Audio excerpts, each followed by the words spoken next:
कोशिश किया करें लव बर्ड्स के कमरे का टेम्परेचर 24 से 32 सेंटीग्रेड तक हो और शेड में हवा का क्रॉस हो और हवा में नमी का तनासब 50 से 70 तक हो। कोशिश करें कि लव बर्ड्स के लिए मास्टर केज बनाकर इसके अंदर छोटे केजेस में लव बर्ड्स को रखें। मास्टर केज नहीं है तो ऐसा कमरा हो जहां खिड़कियां हों और हवा का क्रॉस हो।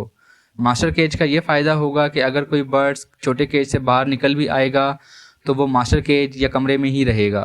सर्दियों में मास्टर केज या कमरे की खिड़कियों को प्लास्टिक से ढांप दें और जब दोपहर के टाइम धूप आ रही हो तो प्लास्टिक शीट हटा दें और हवा का क्रॉस करवाया करें। और केज ऐसी जगह रखें जहां कोई कुत्ता, बिल्ली, मच्छर या छिपकली इनको तंग ना करे।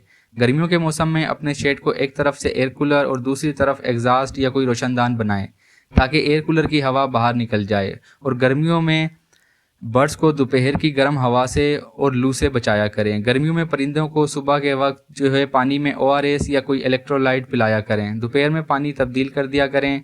गर्मियों में बर्ड्स को तरबूज, खीरा, कद्दू 1 से 2 दिन के वक्फे से लाजमी खिलाया करें।